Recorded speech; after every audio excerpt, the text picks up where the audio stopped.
But then I saw on the sidelines of Amazon, I saw this. Nah, girl, where I they need just- bleach for this. I don't like this.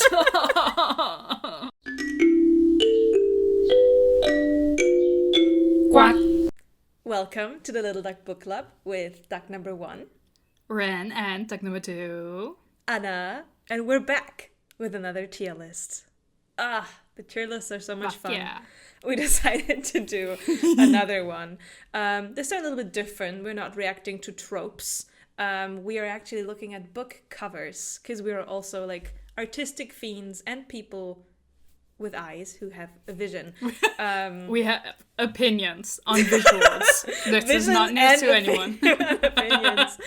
The categories are perfection. It's nice. It's okay, I guess. Graphic design is my passion. And I'm scarred for life looking at this. Alright, let's fucking go. A little bit, duck number 1 has not seen was not involved in making the selection, so any bad covers or bad decisions are to be blamed on me. I tried to pick books that we either know or that we have read or even done videos on this channel. And because otherwise, like if you just type in bad book covers, it's a treasure trove. There's so much. Yeah. No. I had so much fun. I fell into so many rabbit holes of, I could add this too. But then I realized this is just making fun of something that like we have no like immediate connection to. Yeah. So I put some in sure. here where I'm like, okay, just get this in for the representation of this kind of style of cover. But we're also, like grading on how well does this represent the book, right? Yeah. How well does it vibe? So it's not just about do we think it looks nice, but it's mostly like does it function as a good, effective representation? Like, is it good marketing, basically? Exactly. Does it actually effectively market what's inside, and does looking at it make you go, yeah, I would read this if I was into this, Exactly. And some of them are also petty, because it is the Little Duck Book Club after all. So, I don't know. You can see some of them here. Do you want to take your picks, or do you just want me to just start picking one and then we can discuss them? Do you just want to go from, like, start to the end, or do you want to go... We can do that, like, yeah. Okay. These are the German ACOTAR covers, exactly. Right? They're so bad. So little bit of background information here. I also put different editions of some of the books in here to discuss how well they promote. And for ACOTAR, we have the German version, the old covers, and the current edition. And the first one right here is the German cover. The German covers are doing the classic bad Photoshop pretty girl in a dress that was like going on in YA like a decade ago. Yeah, it's not. They just keep doing it, man. The thing is, or the saddest thing is that when like this wasn't even like the newest hit when the German editions came out. Like it was already outdated when they came out. Yeah, no, the crazy part is also, if you do not see, like, translated versions, if you live in an English-speaking country, you don't know this, but especially in the last, like, decade and a half, it's become pretty common that the localized editions just keep the same cover. A lot of the time, they do not get a new cover at all because the marketing is just more effective if they look the same because people have seen them on the internet. So they didn't need to do this. They didn't need to do this. They could have just kept the cover. It is not at all weird to keep the cover. You can walk into a bookstore in Germany and be like, hey, I saw this book online. It's the German edition, never mind. Like it is like the German Throne of Glass books, for example, all have like the English title, like the English covers. Yeah. They have the English cover, and then they always have this secondary German title that immediately makes it obvious. As so you you said, can tell that this is That's a translation. Yeah. The second crime committed, this doesn't have, like, it's precisely or connected to the cover. Yeah, it's not the cover's fault, but yeah. The German title is Das Reich der Sieben Höfe, which translates to the land the realm of seven kingdoms, which is bad. It's like seven kingdoms, seven courts, and then after that you also have a translation of the actual English title underneath. So half of the cover is just full of the title, but in small script, so it even fits on the cover. It's just, God, the German versions are a train wreck, man. I feel like not all of them, but this one is. This one is. No, but I also know, I think is it the last one? Like, I think the Ache War in German has like this horrendous yellow dress, and the whole book's in this weird yellowish. It's not good. I have no idea. I just picked this one. I don't know which one it is, but I've seen one and I was like, oh, that one's bad. Oh no. This one, honestly, this is like the classic. I would say it's the classic. Graphic design is my passion. Right, I agree with that, because it's not. I'm not scarred for life, but I look at this and go, it's not terrible. But it's just like, God, this takes me back to the horrible covers of 2009, you know? Yeah. Like, it's just not. It's also because it doesn't really tell you anything about character of Feyre. Like, there's this woman in there with a pretty dress, and I think she has a bow in her hand. So, like, okay, at least they tried. Or, like, just an arrow.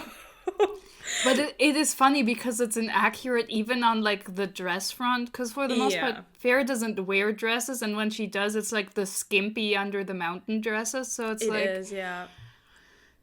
What are you doing, graphic designer? What are you doing? She does wear the pretty spring court dresses in the first book as well. But there's still... That's true. Not, like... But the dress on the cover isn't even spring court color. No. Like, it's just... It's all... It's not good. It's a bit over the place. Maybe staying with ACOTAR, we can go with the other editions. So we have the edition that I know or that I connect with ACOTAR. Me too. The dress one, I like it. I like this. I'm gonna say, I think this is perfection. This is like the perfect marketing for what it is. Like... The book may not be good, but you look at this and you're like, okay, this is like sexy and it has fantasy. And that's and it's also visually appealing. Like I like the other one who looks stupid. I like the composition of it. I like the script. I'm not really sure whether the feathers come from on her dress. I can't remember there being No, I think it's just supposed to look cool, which... Or, like, raven imagery, but I dig it. So I'd also say it goes into the this perfection is like a tier. Genuinely successful cover, and I would not be surprised if this cover isn't at least in some part to credit for ACOTAR's success. Because if the book looked way stupider, it would not sell this well. I agree. Last but not least, we have the current edition of A Court of Thorns and Roses. I was about to say, it's just almost the least. Because, like, the German one is absolutely worse. I agree. Really? But I don't know. Oh, you mean the least in terms of these three? Yeah, I was about to say you're nearly scarred for life. No, not from everything. But I was like, from these three, it's like, it's just... It's not good. I think, like, the first one is still okay. Yeah. This one's still okay, but the colors for the other ones are so much worse. It's actually kind of incredible. I agree with you with the color choice. I also think that the pictures in the background, yes, they do connect to each of the individual books that they chose for. Especially for Silver Flames, which I felt like was the main reason why they got a new edition, because for Silver Flames they were like, oh, you want to have the mask and everything. It's just, it doesn't capture the vibe. I would not think that this was like a romantasy fae book if I looked at this. I'd be like, oh, this is gonna be something like Game of Thrones, you know, with like a Yeah, same. like a, Yeah, it's too serious. It tries too hard to look like serious fantasy when it is definitely not that. right, Right? You can't be doing this. Yeah, You cannot be doing it's this. not bad design. I'm not saying it's No. bad design, but And it's not ugly, this one at least. One of the other one is like this neon mint color, which it looks so terrible. I hate that color so much. And it doesn't look like a fantasy book really either. It just looks stupid. yeah. But the first one is still like the first one red is and still the yellow are like fine together. But Yeah. it's I think I like the least the green and the yellow. The bluish and the yellow is like okay, but the green and yellow is just not easy on the eyes. No, it's not good. So the next one is is Good Girls Don't Die. I also have two of the covers for Good Girls Don't Die. yeah. No, Let me I saw fetch the other one. further down. I do think, just looking at them, I do think the black cover looks more interesting. I know the whole like white cover with big bold red text is very common thriller marketing. So I totally get where that's coming from. But it's also just like, it just looks like every other book in that genre. So it wouldn't compel me to pick it up very much. Something that you might not be able to see is, which is also the reason, I didn't even know there was a second edition, but when I typed in Good Girls Don't Die cover, this second version popped up, it's white, and then towards the middle of the cover, we have script, like on a page, and it's like a ripped open page. So I was like, I'm totally on the same page as you, is that the left cover, the black and red one, is the one that captures your attention. You're like, Good Girls Don't Die in a shed, what's happening? Like, there's the slasher imagery. But the second cover... It's like thematically more... Yeah. You're like, what do you mean Good Girls Don't Die? And then there's a page ripped open, but... So I'm like, I will say, the black and red one, it is also the one I have. Me too. It is only accurate for 1/3 of the stories in it, or a fourth, even if you, count the last bit as a separate story. Like, it's only really accurate for one part, so I don't even know if I would say it's successful for marketing, because if you pick it up because of this, and it's not even for the first story in it, right? You pick it up and you're like, wait, what? I thought we're doing cabin in the woods shit, but that's not at all what's on the cover. So I feel like on that level, it's less successful than the other one. Yeah. So I thought it was like really interesting to have as a discussion, because it does grab more. And to be honest, when I did read the blurb of the book, I was like, okay, so the cover only fits the second story. You know, when I read through it, I was like, maybe all of them end up in the shed. I don't know. So I would put both of them as okay, I guess, because none of the like, visually, this one slaps more, but this makes more sense. Yeah, no, I agree. I totally agree. I will say I do have a bias for the dark one because it fits better with the other Emily Henry books I own, like from the design Emily choices. Henry? No, who's Christina Emily? Henry. That's the romance author. Oh, YouTube has like consistently been recommending me one specific video about her books, and I never click it. I've clicked I'm not interested several times, but it keeps bringing it up, so I keep seeing the name, and I'm like, I don't care. I don't read this author. I don't give a shit. The only Emily I know and trust is Emily's Theories, who funded basically the Crescent City Theory video with all of their content. Honestly, I mean, I might have to stand too, because when you showed me like her TikToks like about like after the book came out, where she was like putting her opinions, and I was like, she's very level-headed for someone who's also coming up with insane ideas. So like, okay, I respect her. Respect her in this house. No, for sure. But yeah, no, I own a lot of other Christina Henry books, and this one, like, from the design, fits much better with the others. Yeah. So I'm like, I'm glad I own this version, but honestly, I don't need to own it because it's not good. But we've talked about this. I was about to say, we have a whole video on this, so if you want to join. Yeah. This fucking bug, man. Maybe sometimes. But yeah, no, the covers are like fine. They're just, you know. The next one, again, requires some behind the scenes information. So maybe you know, maybe you don't. The movie franchise was, I'd say, relatively successful internationally. This is about the Inkheart series by Cornelia Funke, which was originally a trilogy, was very popular. Cornelia Funke, basically national treasure of Germany. Yeah, she's like the children's author, basically. Children's book authors, like, that's her, like, the main one. If you have a child or have been a child past 2000, and you were in the age where you would read middle grade books, then you have touched a Cornelia Funke book.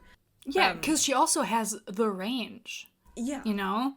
Because, like, I never read the like, you know, Wilde Hühner, like the one with the girls and the chickens. I read because some of that them. didn't appeal to me. But I was obsessed with the Ghost Hunter series that she has, which is incredibly cute, and I love them so much. And I know other people who are, like, insanely obsessed with Inkheart, and I know other people who are obsessed with something else she did, because she's written so much and so much different stuff.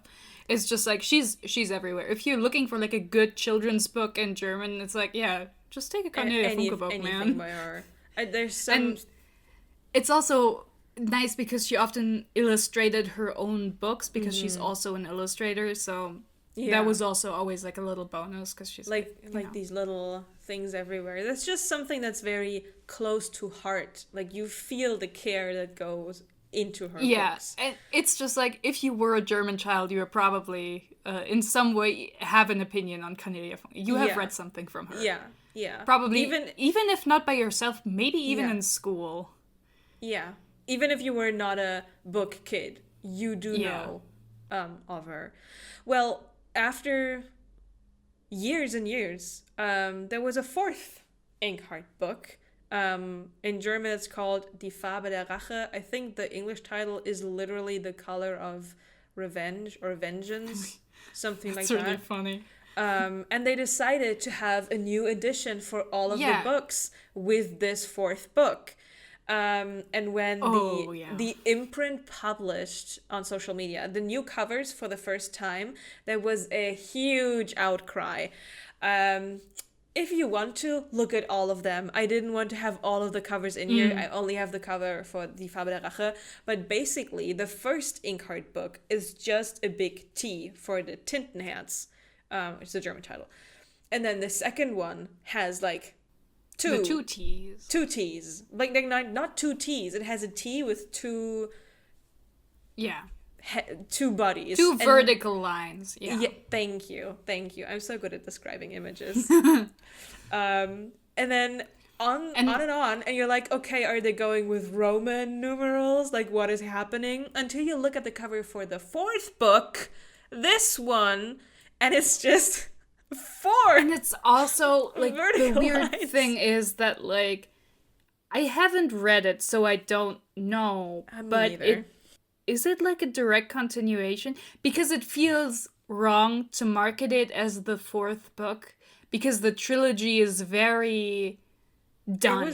It was like, very... It's also because the title is different, so the T's make even less sense, because all the trilogy books start with Tinte, because they, like, which means ink, so because they're all, you know... They're all in the ink. All part of them. So it makes sense that their covers will have a huge T on them, but for the last one, this does not make sense at all. And also, after the third vertical line, it is not readable as a T anymore at all anyway. It looks so it makes weird. Zero sense. And it's also difficult to see with how small they are, but the colors are so neon and the image is so black and white that's pasted in there. It's jarring. it looks bad. It's even worse with some of the others because the yellow and purple go okay together, but there's one that's like green, I think, with like a screaming pink on it. Oh, that one's so bad. You can't be doing this. Yeah. And oh my god. Each of these covers has like a black and white animal or like iconography on it. And each of them has like a circle or something, like something connected to it. And I think it's the second book that had a cover planned with the unicorn on it. And I think the unicorn has like a nose ring or something. And it's like, why this, everything about this is wrong. So people, again, national treasure, right? People have an outcry on this. They're like, the fuck do you mean? What are you doing to our Tintin hats? Like, no. Even going as far as contacting the author, Cornelia Funke, on social media. I think it was Twitter. Or it still was Twitter at that time. And she was like, listen, guys. I didn't approve these, guys. They didn't show them to me. I didn't work on this. I don't like them either, which was the crazy part. It's like, let this be a lesson to you all. No matter how big of an author you are, you get no say. Or they can, like, have you not be involved in the cover at all. They can greenlight this without any of your approval. I think these covers suck. I hate them. I did not want this for the book, but alas. No. It's also...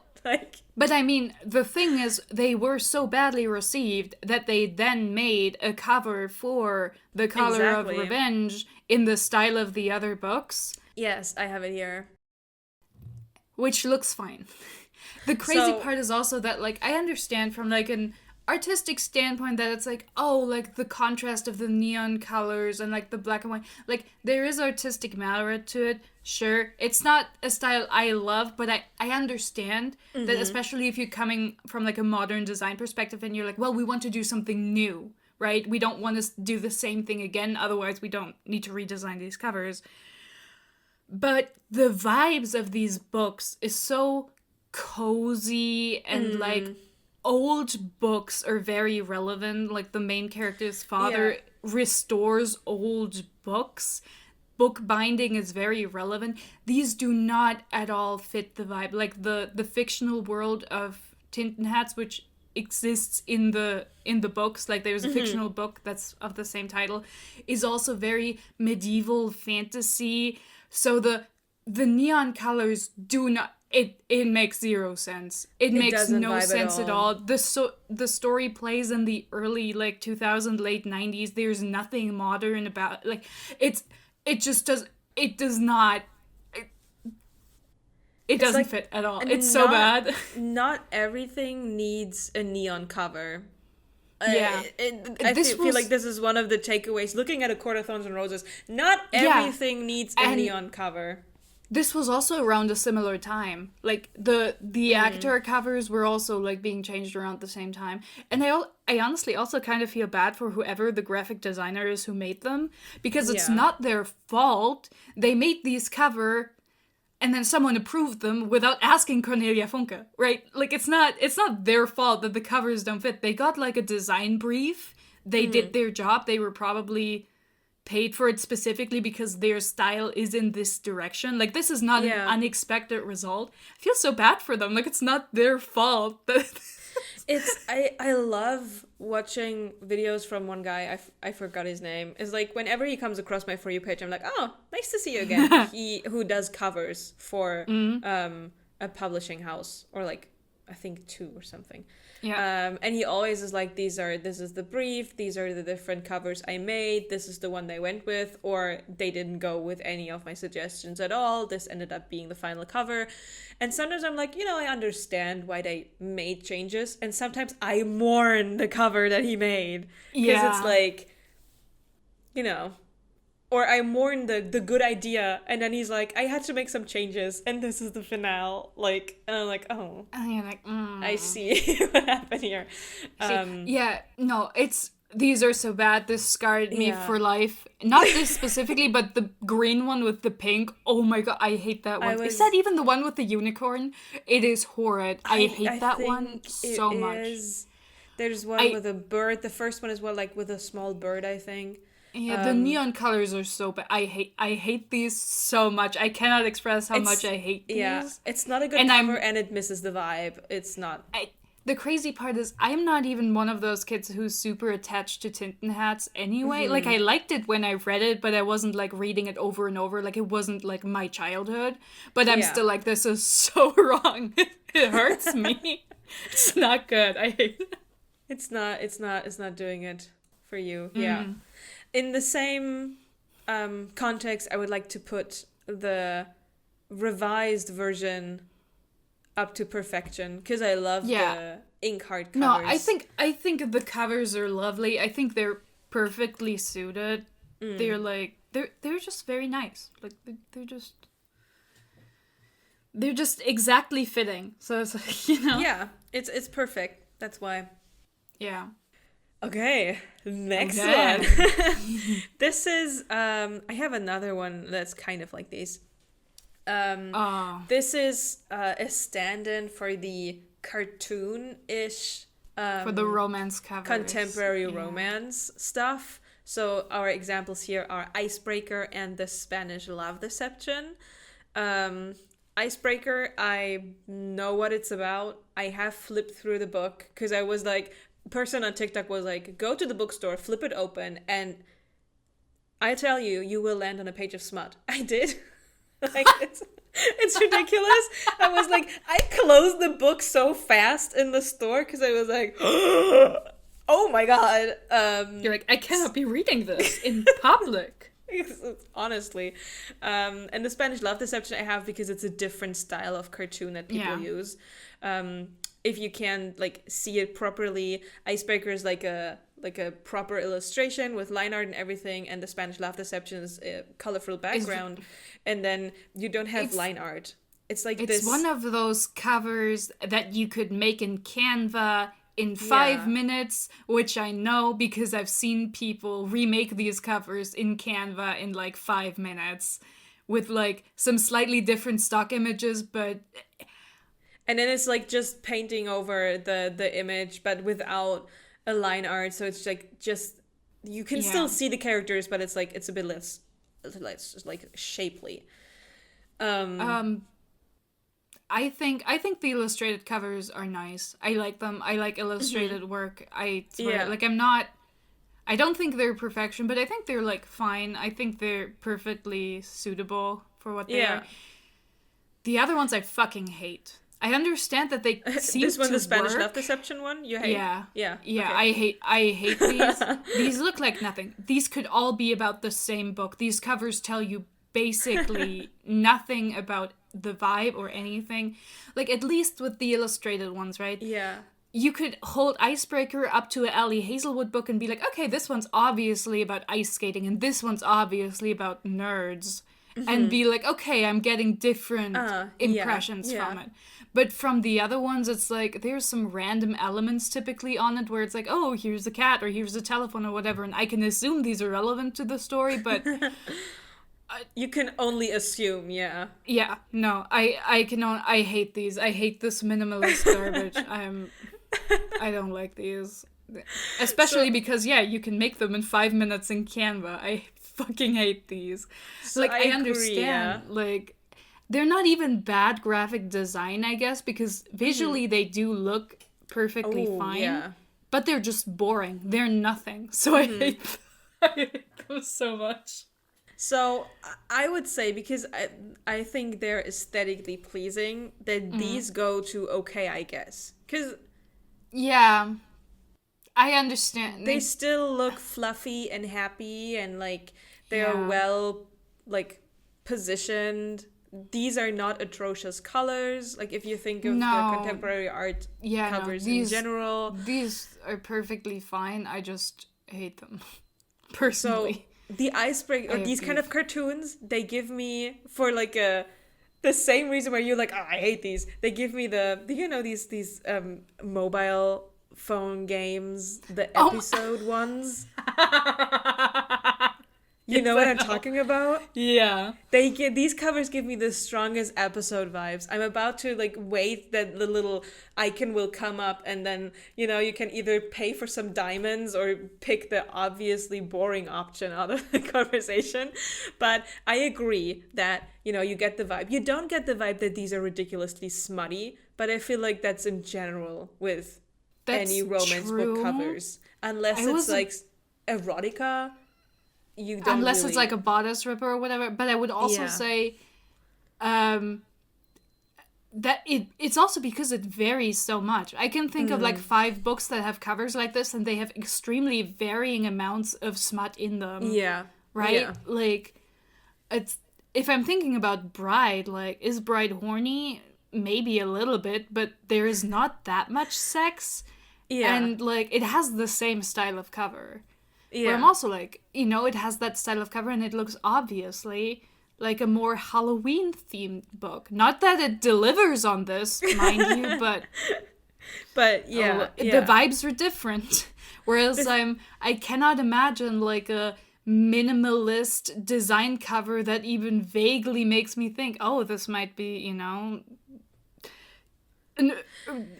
this might have vampires or whatever, unless someone's wearing a Dracula costume, and then I think it's like about a costume party. Like, I think you can do the cartoon cover that is alluding to it being sexual without like having genitalia out.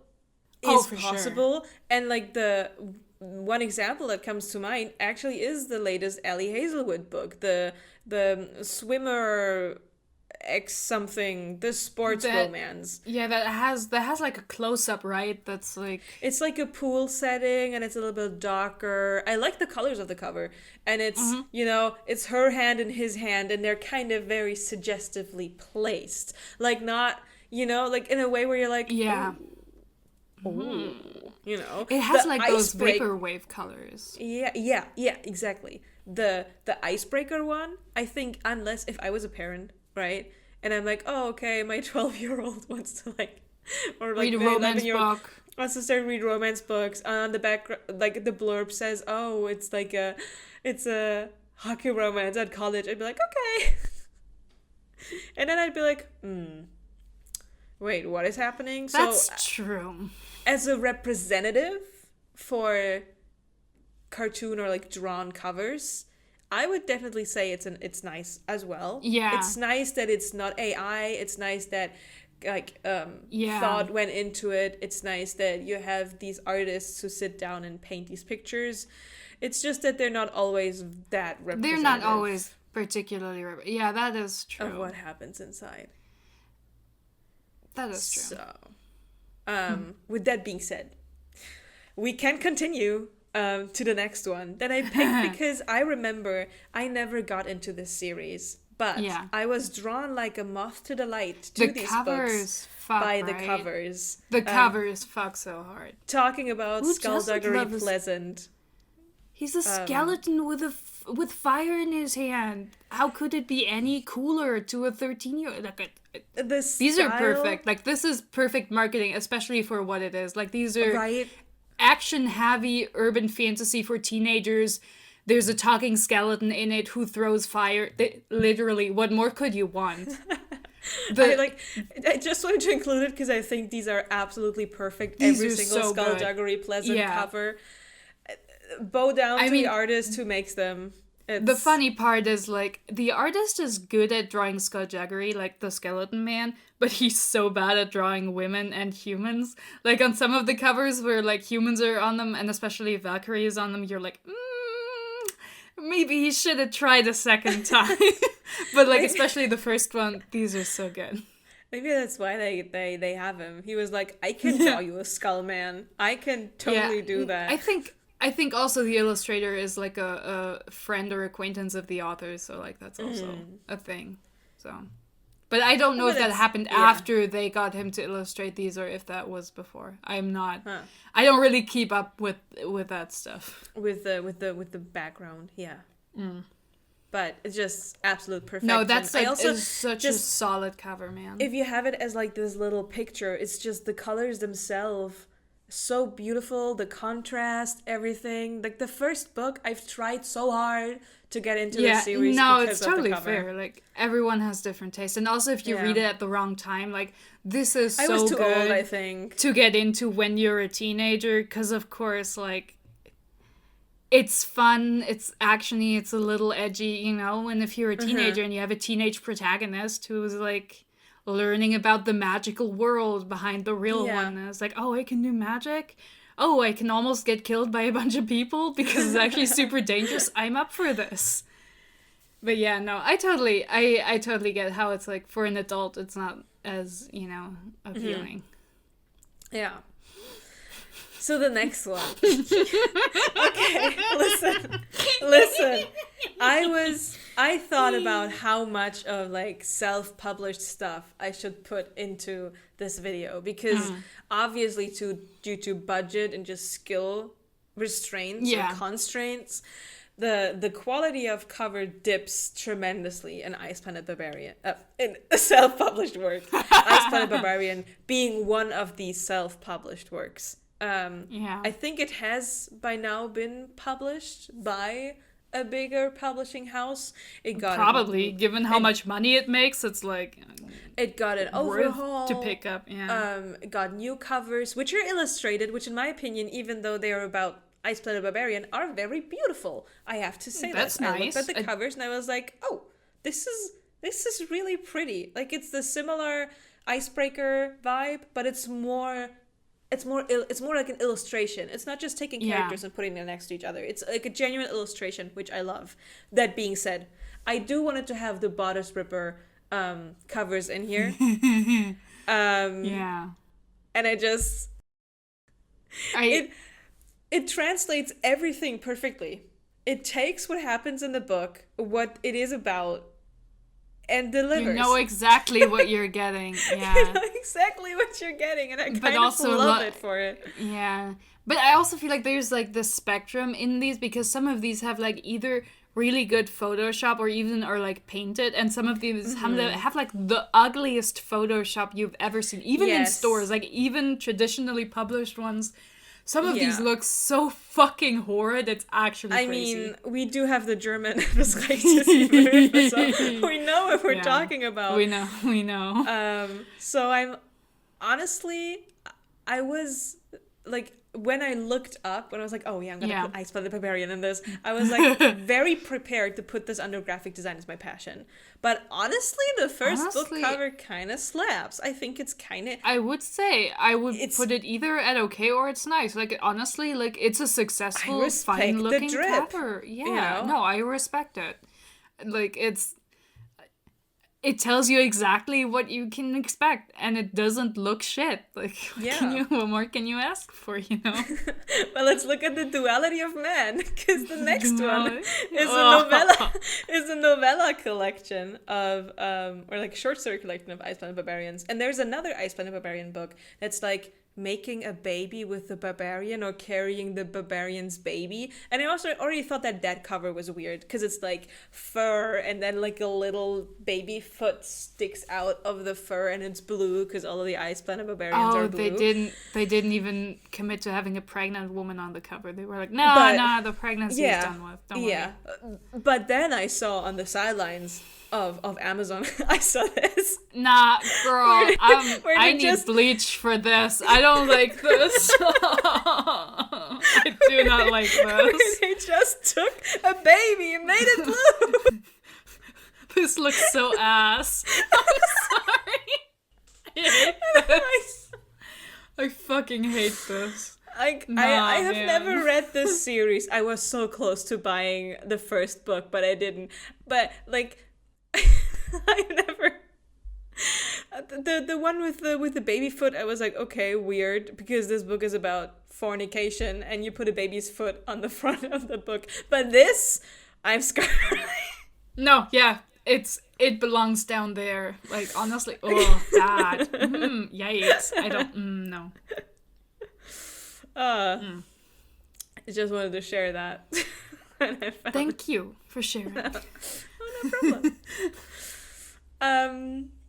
Next one. I picked this one again because we made a video on the whole series, and I thought they have a very distinct style, and I think that the exact type, like the typescript, has shaped the book world, the YA book world. It has, and it's also, I think at the time it was also starting, I don't know if you can put it on this series, but that was also the time when the singular object covers came back in style, because before that we had a lot of like girl illustrations, like Throne of Glass had shaped like a lot of what was being put on covers, but there wasn't a lot of the like singular object, but now we're back to that, like with a throne or a crown or whatever, and I feel like this is part of the trend.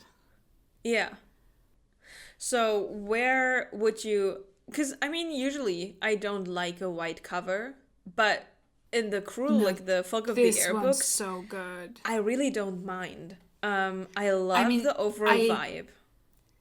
I will say I have seen, like, in a book box, there is, like, a black variant cover, and it looks so much worse, because the contrast of everything is so geared towards being on a white cover that on the black cover it is so much less readable and it's so much less appealing. No, I think these are under, like, it's nice. I think these are like pretty really solid. I really like these. I don't know how much you really get to the vibes of the content. Yeah. But it is, I also love that the first one has this very prominent little beetle. It has nothing to do with the story, but I do love him because I do think he's cute. So. I was about to say, I like all of the covers of the series, and I like the Cruel Prince one the most. I think it's the prettiest aesthetically, at least for me. But it's only just nice because it doesn't really convey. Like, I feel like you don't even get the vibes, because this feels a lot less whimsical, fucked up, fairy folkish than the books are. Yeah, and also the description coupled with the cover made a lot of people expect something very different from what actually happened. What I will say, that it was really funny when the cover for the third book was announced before it came out, and people were like speculating, oh, what could it mean? Oh, look, the crown is broken. Oh, there's a snake. What could it mean? And then after the book was out, everyone was like, damn, I didn't think the cover would be this literal. That's actually kind of crazy. Because it really is just like, they were like, nah, let's just put a snake on there. Who cares? So the next cover is the result of one of my rabbit holes that I fell in that I mentioned in the beginning. Neither of us have read this series. I haven't even heard of it until now. It started when I had Icebreaker open, and then I got recommended a lot of like these hockey romances on Goodreads. So I clicked through them and was like, oh, just trying to do a little bit of market research. And then I discovered the Puck Boys. Apparently, gay hockey players is a huge thing. Like, that's a huge treasure for like smutty fiction.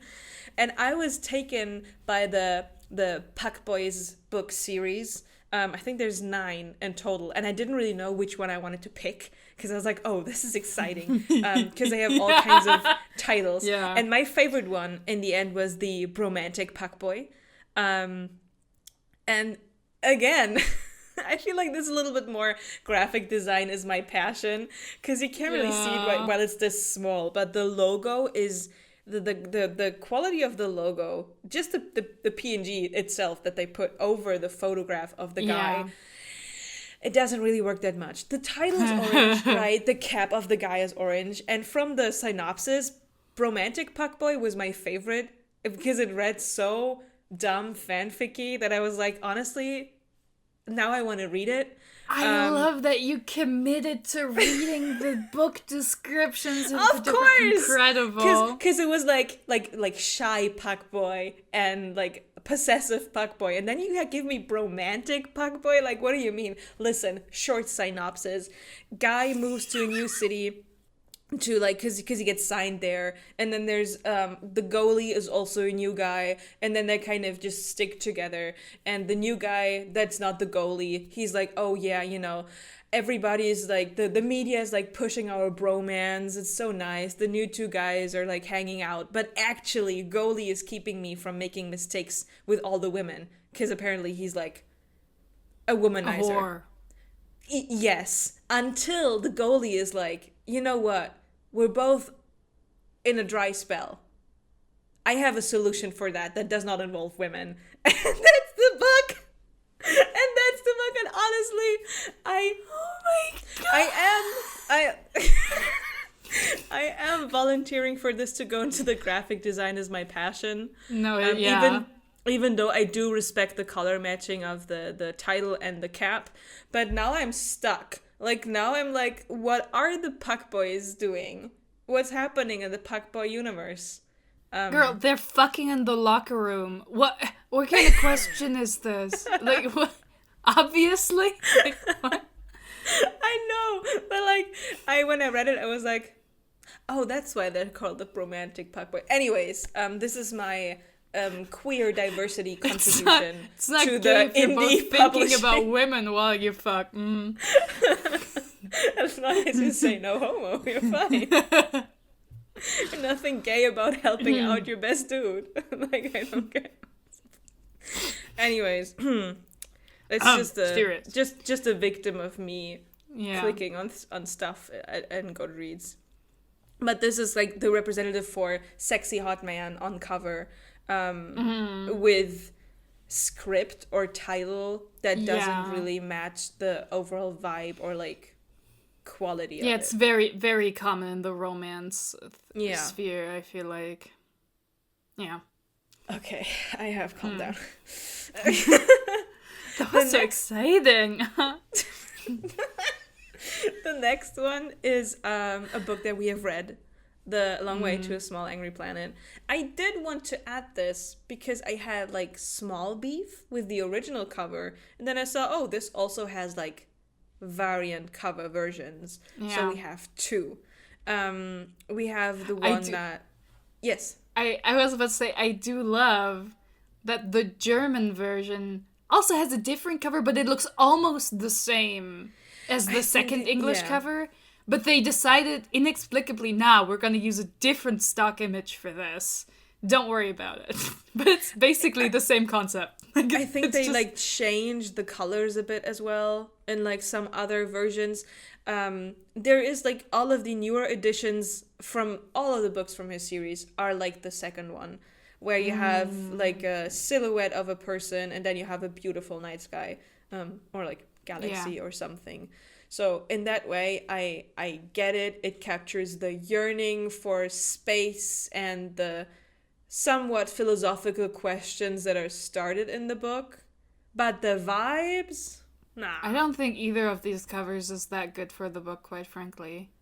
Like, because the first one looks like an action comedy, which it isn't. And the second one... It doesn't have action in it, yeah. It doesn't really get to the part where it's, like, mostly set on a space station, like or on a spaceship. Like, that doesn't really work either. Like, I mean, it's not even, like... It's like a drama. It's mostly serious. So it's, like... It's not high stakes, but it is, like, a more... serious drama. Even though I think it was coined as like a cozy sci-fi, actually. I mean, because it is cozy compared to other things, but there are like very serious themes, and it's not a comedy, right? Like they aren't focused on like having funny scenes or whatever. There are some jokes, but like what drama doesn't also have jokes in it, right? So it's just like, I don't like either of these. Like, I feel like neither of these actually accurately gets to what the book is like. I like the first one a little bit more in terms of what it does for what's actually inside the book. And I like the second more aesthetically. Because it's a pretty night sky. And I like the one word per line title. Because it is a long-ass title. It is a pretty long title, yeah. You managed to make it look kind of cute, actually. Like, I am surprised. So I would say, like, similar with Good Girls Don't Die, I feel like both of these are okay, I guess. Yeah, I would also put these in the okay, I guess. Let's go.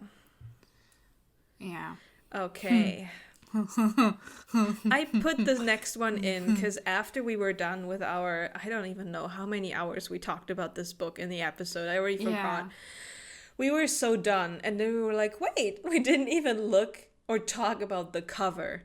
So the Bridge Kingdom, also self-published, and then was picked up for by a print.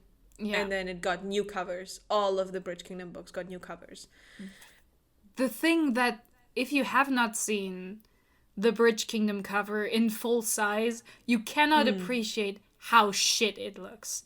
How fucking rough this thing looks. This is like somebody took concept art somebody made in 10 minutes and blew it up and did not think that rendering or cleaning it up were in any way a meaningful part of the design process on any stage. They were like, yeah, sure, it's good enough.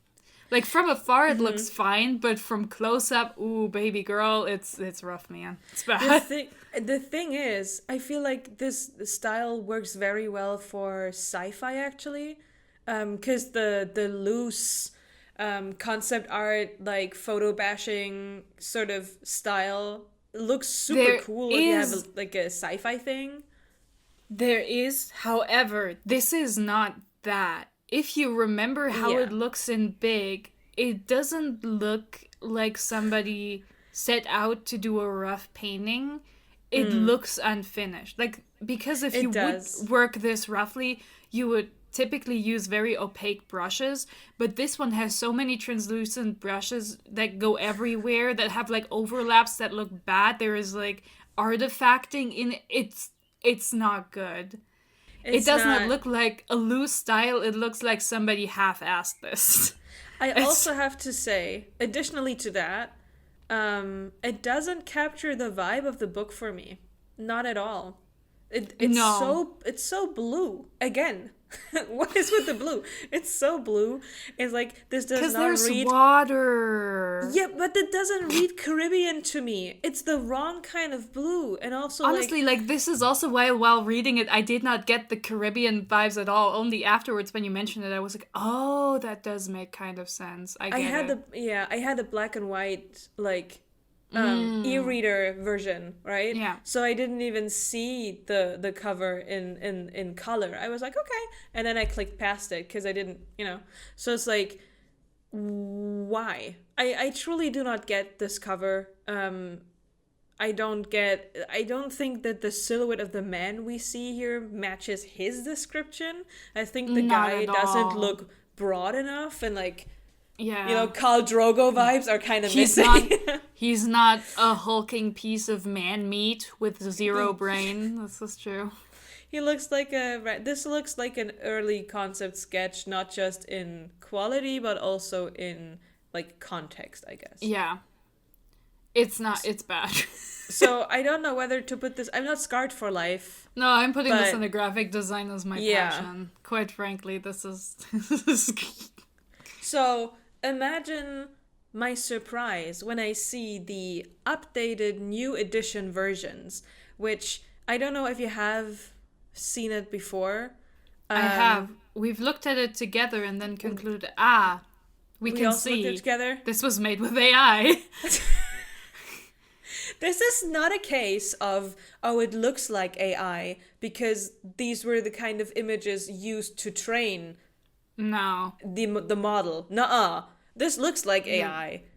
And it was made with AI. Yeah. If allegedly. You zoom in, you see several bits of it that make so little sense.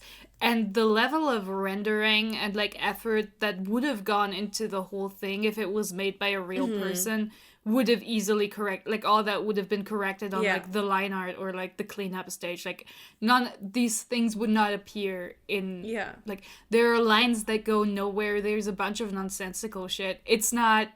This was not made by a person who thought about it. And they didn't even have the decency to hire an artist to clean up for like half an hour and like, make it look more, like, less obviously AI generated. Because the thing is, a lot of people are like, oh, but, you know, like there was this joke about one artist whom I respect just for that joke. She does a lot of like smutty book fan art, who was like, nobody draws, like, AI could never copy me because my hands are worse, right?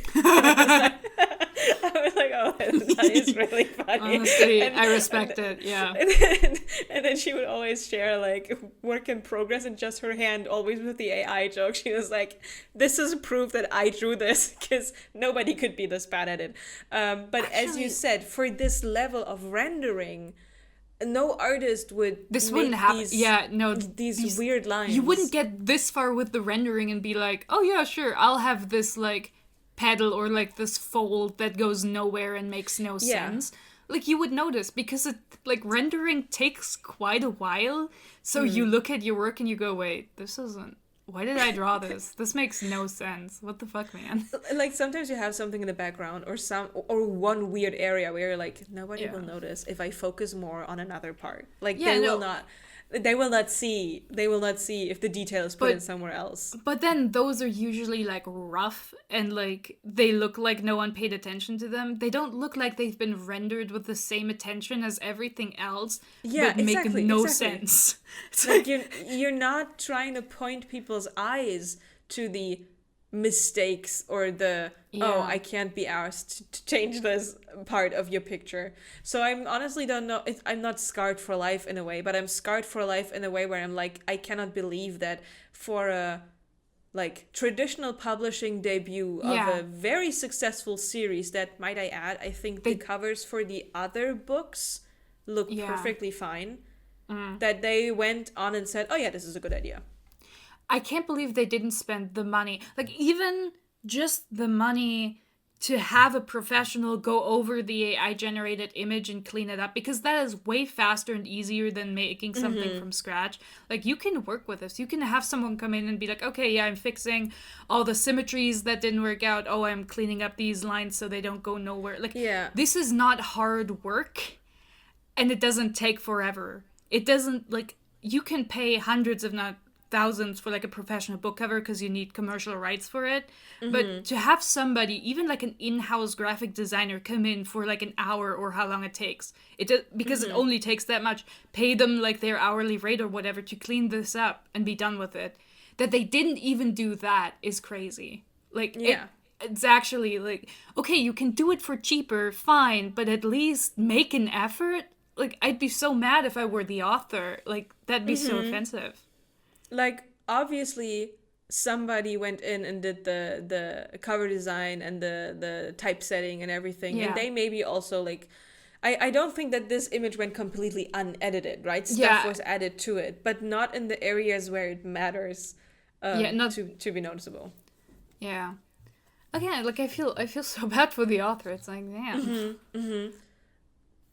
Especially because, especially thinking about it, the one book I bought from her, the Viking one, I got it because one of my favorite artists, Eleonora Pietra, that did a lot of Dragon Age tarot card style art, and that kind of became the style, and now they've done a couple of book covers, especially because that artist did the cover for that book, and it's gorgeous. It's such a gorgeous piece of art. The hair, it's flowy, the texture, it's doing everything you want to be done.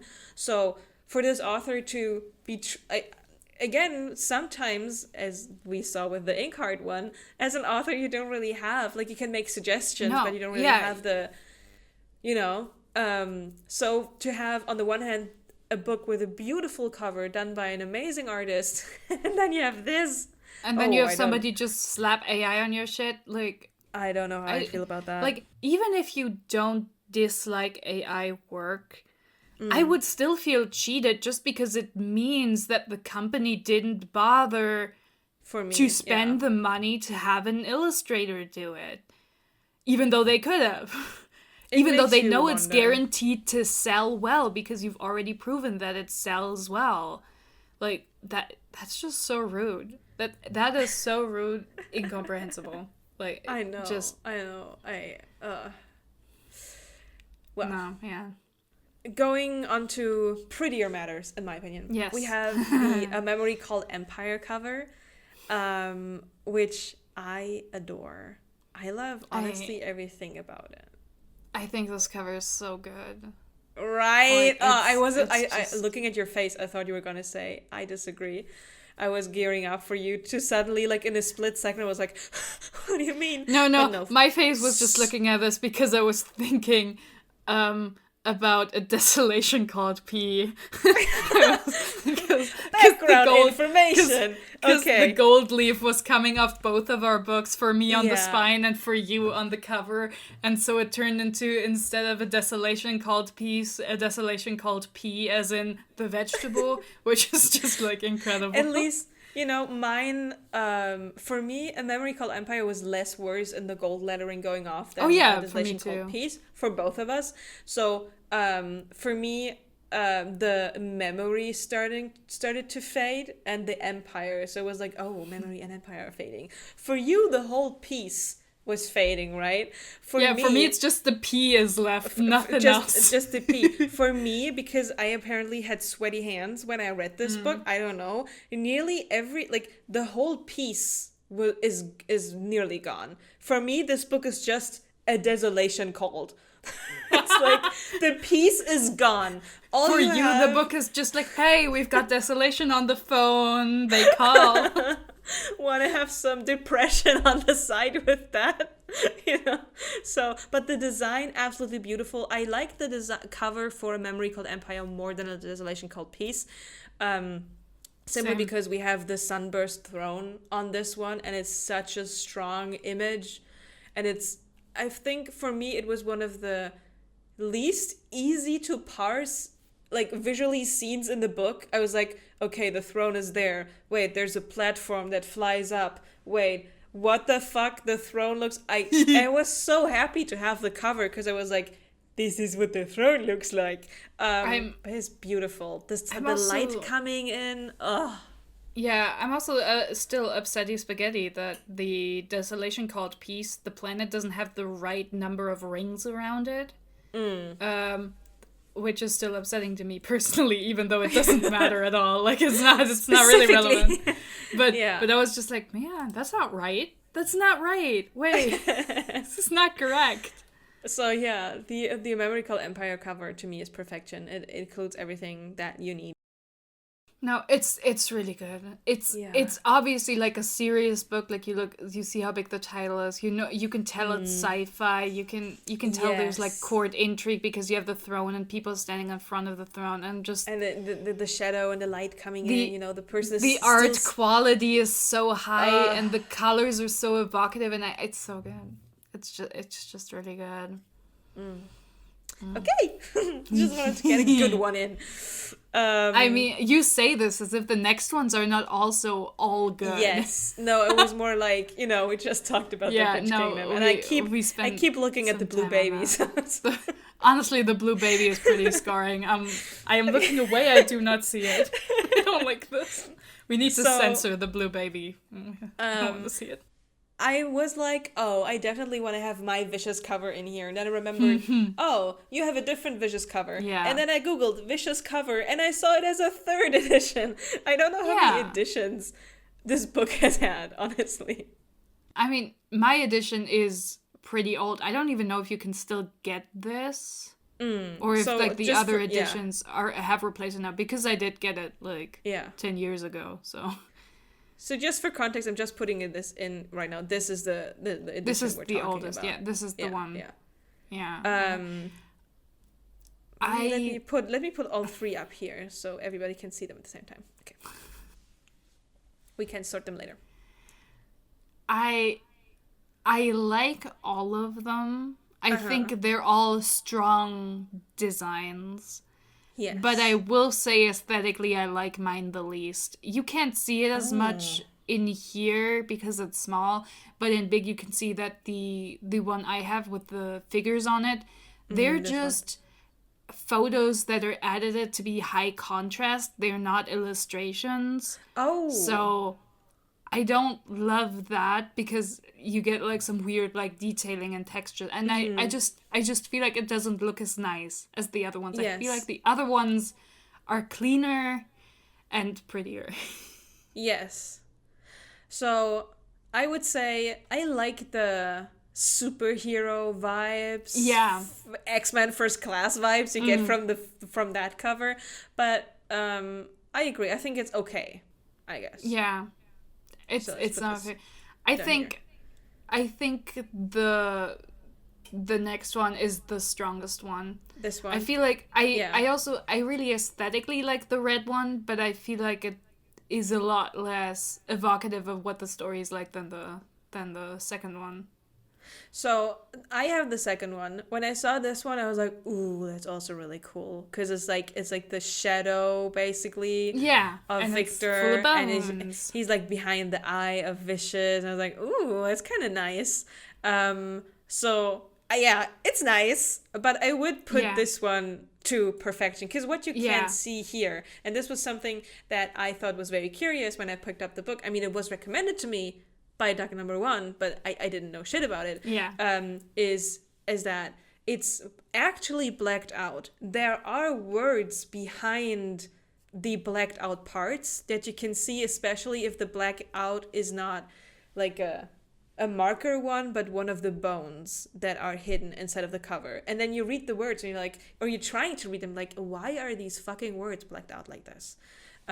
So in terms of getting the content across, I like this one the most. Yeah, I also think that the like off-white like eggshell color works better for the like academia vibes than the stark white of the one I have. I think that one is playing more of the superhero angle, but a lot of the story is not about that. So I feel like the other one works much better.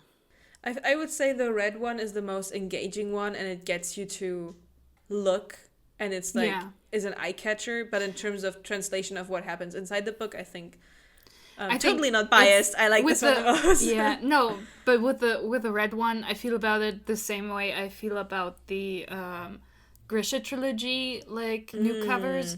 They are beautiful. They are lovely.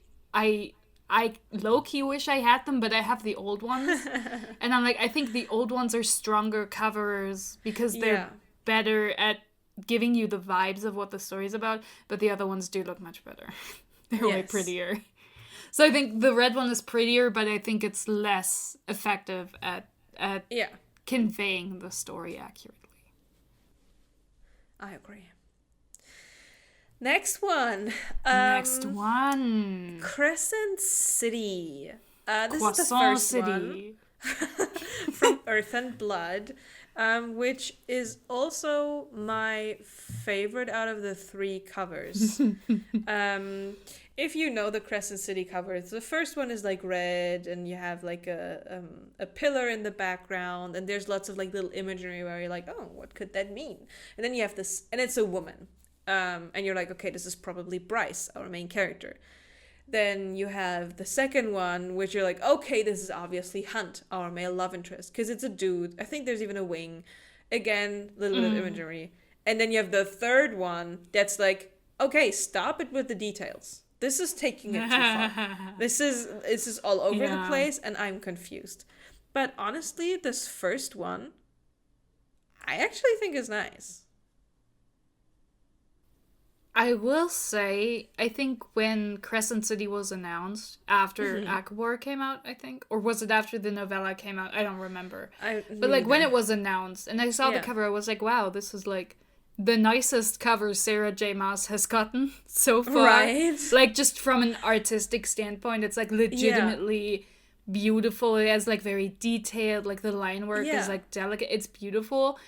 And I was like, oh, maybe I might read it if I hear good things about it. The reception is good. I didn't hear good things about it, so I didn't. But like I do think that cover is really, really nice, and it does also it fits the vibes kind of, but I think it's also difficult because these books are so confused that it's unclear what the vibe is even supposed to be.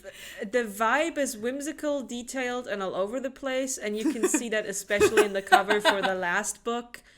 as in what the fuck's even going on. But I genuinely, as much as people like to shit on this, we are people, as much as people like to shit on this series, the covers the first are really one nice.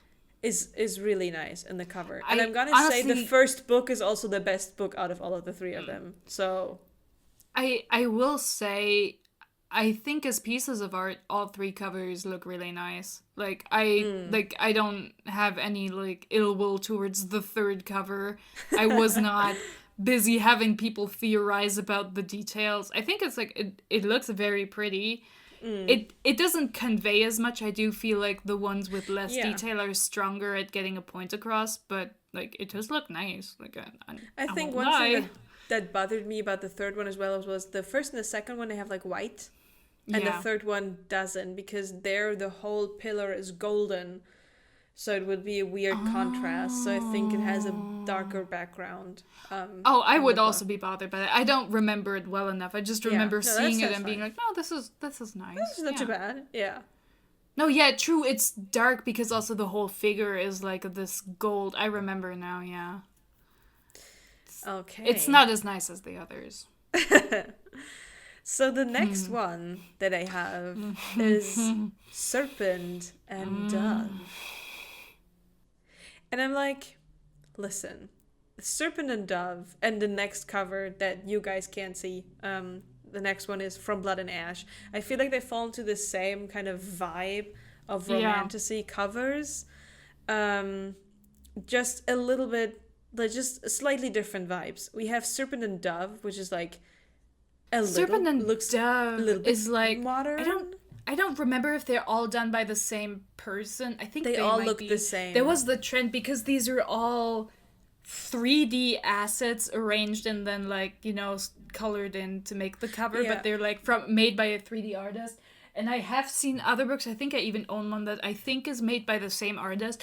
And it was like a whole thing where a bunch of, you know, books were coming out with that person as responsible for the covers because it was just like very popular at the time.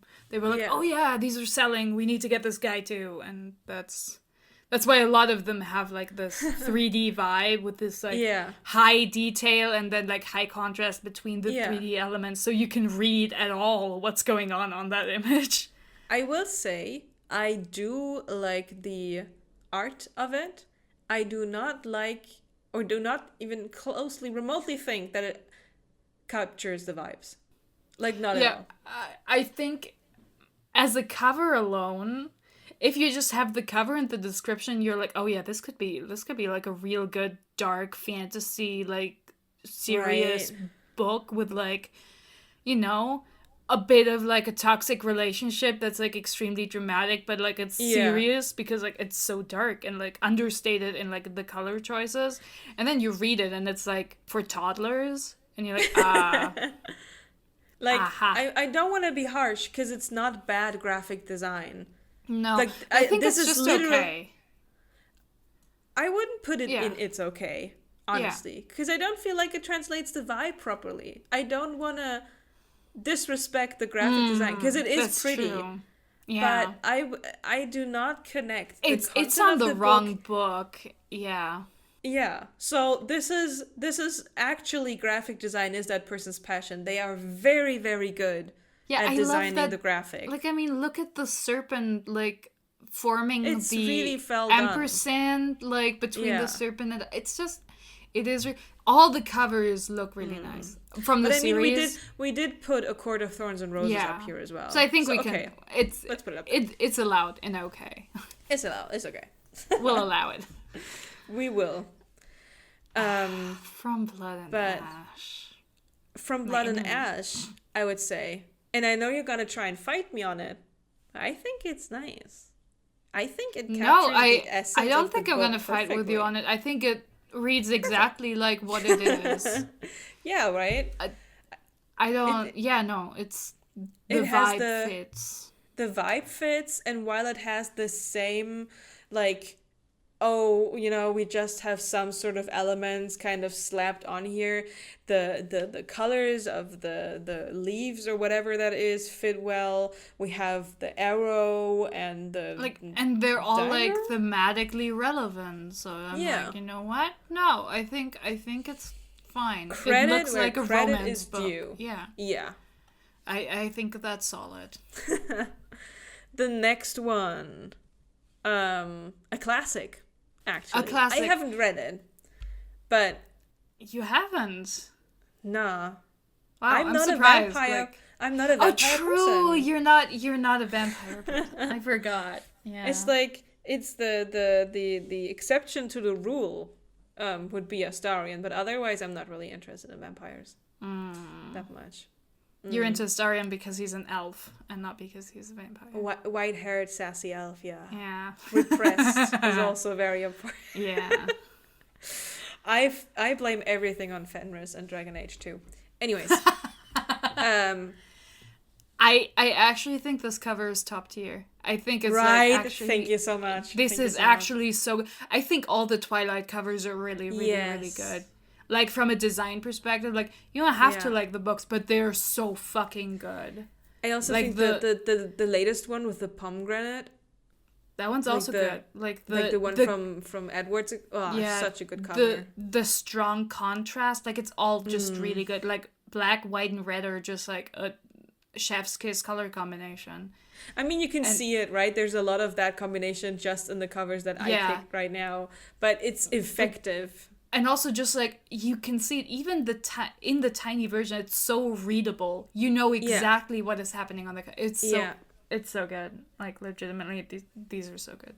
These are so much better than the German covers, which I don't even know what the German covers are. The German covers are like it feels like they had like a texture with like dark desaturated jewel tones and then halfway faded on like half of a face on the cover.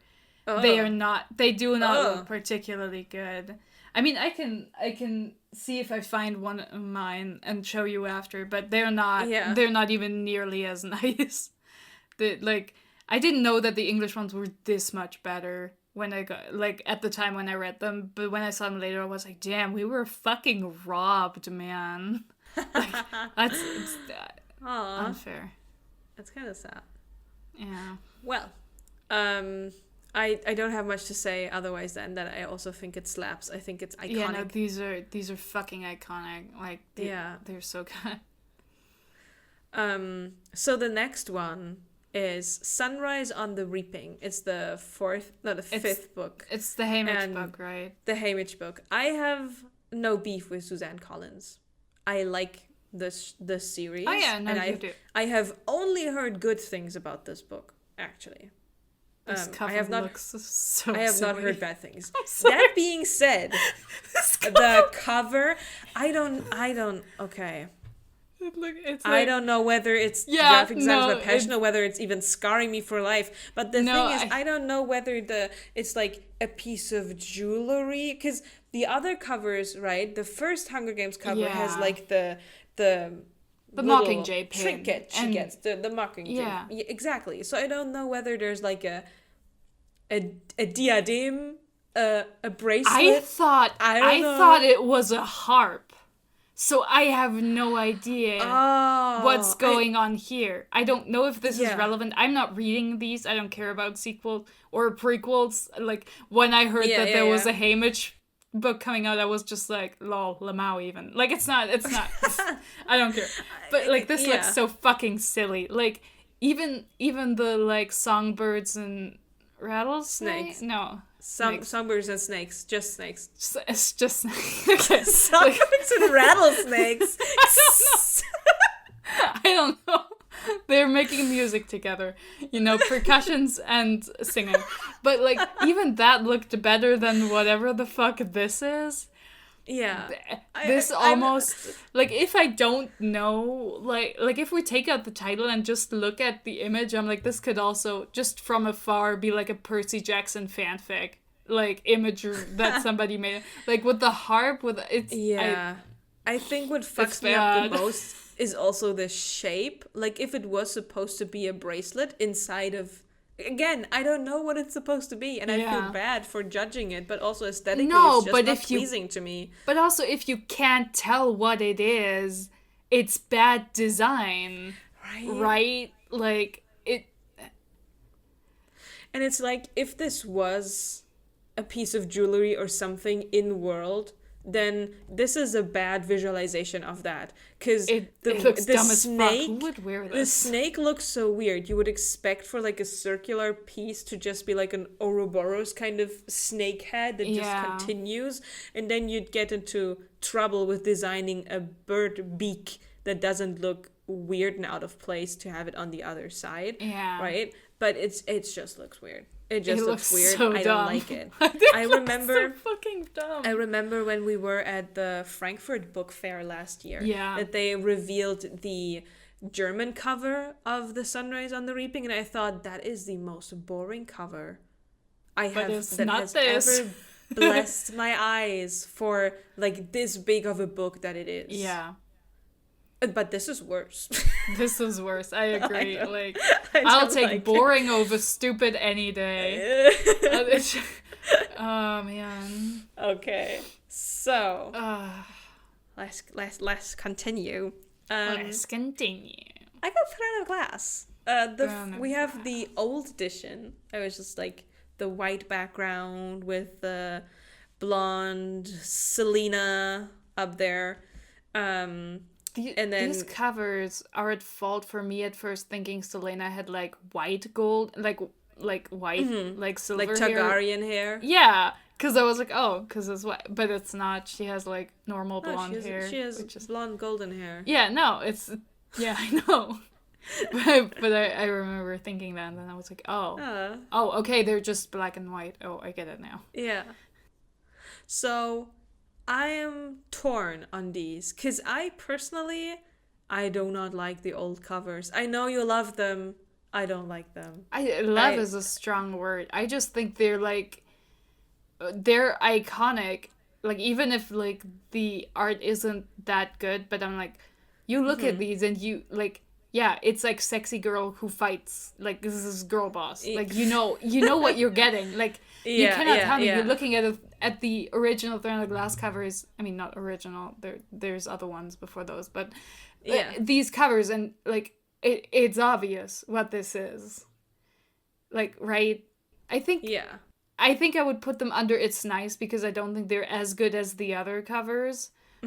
Like the ones in like Perfection, but like I think they're so solid. Like, as a marketing decision, these are great. Like, yeah. The second one, the newer ones, I feel like aesthetically they please me a lot more. I think visually, like from an artistic point of view, I do think they're much better art. They're more interesting. There's like, but I think they're worse covers for the series. Right, for the content it's okay. Yeah. I feel a little bad because, again, the art is really, really nice. It's really pretty. You have to remember, these books are not very good, so I think the other covers are much more accurate to what you're actually getting. Yeah.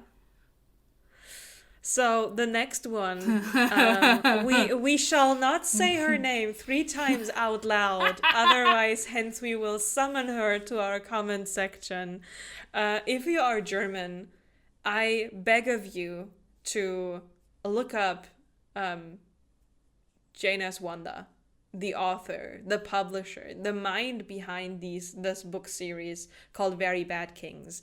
I don't think they're out in English, so unfortunately, dear English viewers, you cannot enjoy the masterful work of Jane as Wanda just yet. Not just the work, but the person herself, and all her interactions. Like, this sounds like a joke, but whenever there's a video about her, she does pop up in the comment section, like summoned. Where I'm like, how do you have the time? You're such a successful author. You write so many books. You have such a huge company. Like, how can you find the time? She's like Elon Musk in that way. How do you find the time to to be in people's mentions, just write stuff and fight with how the do you peasant find folk. all these videos, ma'am? Stop it. Oh my god. Like, anyways, the Very Bad Kings series is for me representative to these kind of dark romance covers that. That's why I'm gonna put it over here. For these, you can fight me on it later on if you want to. These dark romance covers that are just dark, and then like a sexy script, but you have no idea what they're about. None at all. Like I feel like the one only thing that kind of gives you an idea is the little logo up front, because this plays at King's academy, right? Kingston Academy. It's College? some academy. Something like that? College, yes. And it's like, it looks like a fancy schmancy college logo, and it has the K because of the Kings. Which are not actual royalty. It's like they just call themselves the Kings. It's like the inner circle is the inner circle because they're inner circling. These are the Kings because they are the kings of the college. Anyways, they're all nepo babies. Anyways, I despise these kind of covers with a grand passion. Like, I totally get that, but I'm also like, I mean, it's not bad design though. Like a nice, like, clean font on like a dark background.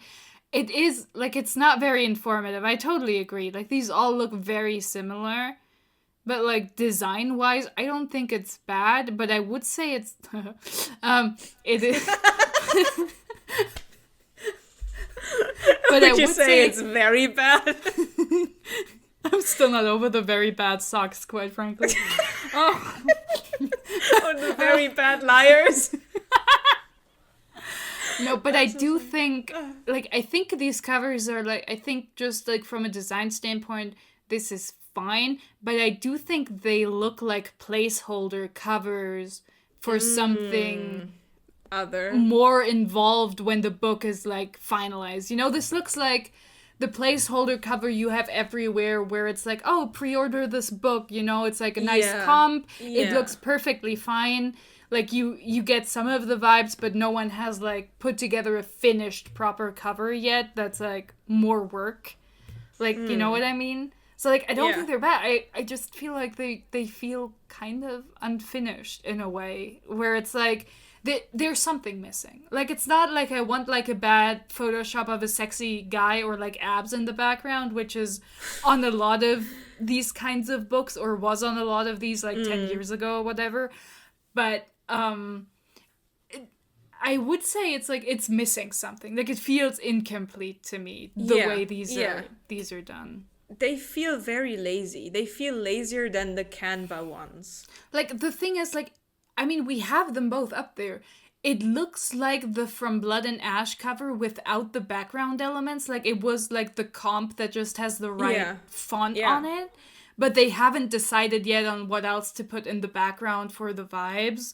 So it's just the placeholder, right? Yeah. Like, that's what it feels like to me. Like, if you put them next to each other, I feel like it's like, oh, this is like the same kind of like font, the same kind of vibe, but like, one of these has a lot less going on than the other.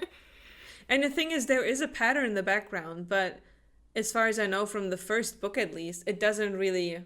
Yeah, it has nothing, like, there's no meaning there. Like, you could put something else in the background. Yeah. If you want to go with, like, a monochromatic thing. Yeah, you could have, like, at least you could have, like, the...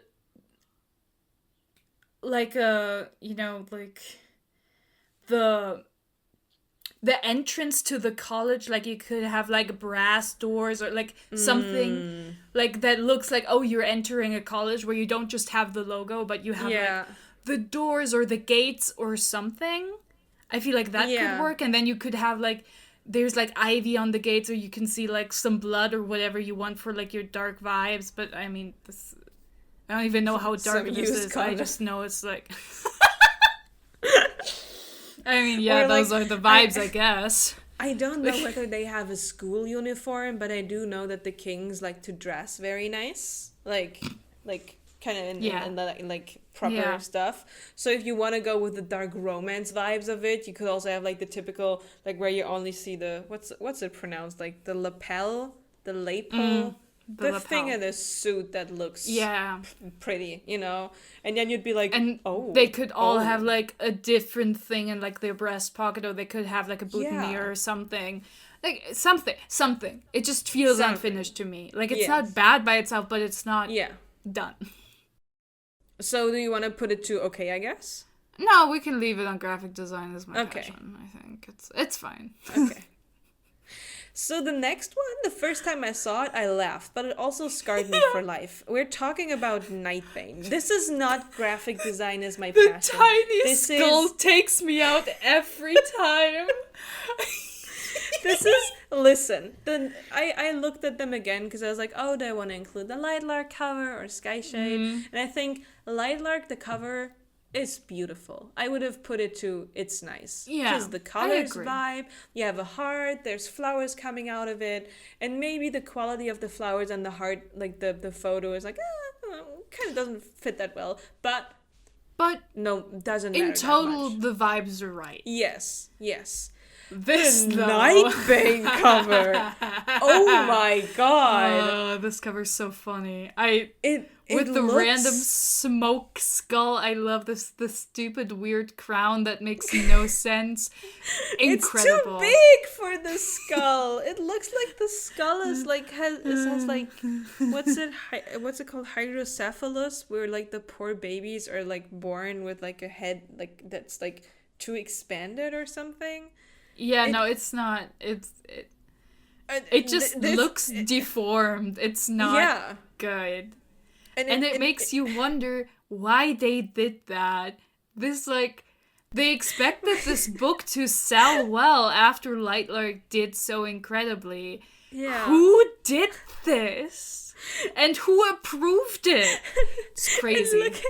And looking at this now from a smaller picture, I just noticed it looks like the smoke coming out from the bottom is like the skull going wee with hands. Yeah, right? It's like... It's gesturing. It's like, wow. It's really. I looked at the first time, and I can't unsee how unshapely this is. No, it's so dumb. Everything about it looks off. The script is nice. I will say the font they used for each of the covers is very pretty. I really like it, and I like that it's kind of not like on the same line but diagonal. That's nice. Everything else, no. Why I'm trying to recollect what happens in Nightbane, and I'm trying to, because the thing is, it's not even Grimm's powers, because Grimm's powers are like shadow darkness powers. It's not smoke. I'm just like is that. this the weird Drex sword that, like, you know, the evil sword she has with which she kills a bunch of people? Yeah, but then, like, this thematically with, like, dead people underneath the island would make more sense for Skyshade. Because in Skyshade, we find out that literally the Lightlark Island was built from, you know, taking people's lives and sacrificing them. But it doesn't make sense for Nightbane. No, it's... Really, like, you can't unsee the arms in this like size. It's just like, wow. It's like the flowers of the what's it called, the mobile game where you kill zombies with your flowers in the garden. Oh yeah, Plants vs Zombies. Plants vs Zombies. You have these sunflowers that like always wiggle. This like, is what this looks they're like. all moving all the time. They're like all like wiggling. No, to me it reminds me of, you remember like those like PS2 like filter camera things you could do when you had like those interactive games where you were like moving around and you had like some of those camera filters where you could wobble around like you were in a hall of mirrors with like different distortion effects. And that's what it's like to me, and I'm hearing like this wobbly like distorted music in the background where it's like or Squidward, you know, when he dances, like even the head fits for Squidward. Incredible. No, this cover just makes me laugh every time. I had to include it Because sometimes randomly in a day for like 10 seconds, I still think about it. You think about it, and then It's like a bypassing thought. It's like, you remember Nightbane cover? Well, the next one I put in here, because I didn't read these books. The Shatter Me series. I don't know, did you read them? Yes, I did.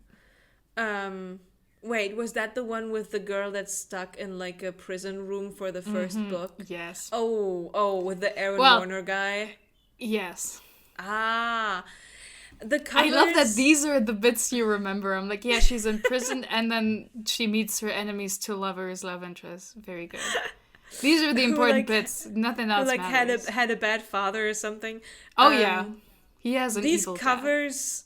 Like, I feel watched by them whenever I go into the store. It's like, I don't get it. Is there something significant about her eyes? No. Okay. The eyes are just there for... Yeah, no, I was about to say, especially close up, the Photoshop job gets much worse. I mean, like, these covers are old, right? Because the series These are old, like, yes. Which is a testament to the series that it's been going... I mean, it's so gotten, like, sequels now, like, and that was more recent. Like, the final book in the trilogy came out, and then was, like, a pause, and then new books started coming out. Which I do not care about and didn't read, because it's not like these books are good. They're not. They're very silly. But I do love Warner. Yeah. I do love a horrible little guy. And he's so sad, because his dad blonde. Is so terrible. Woo!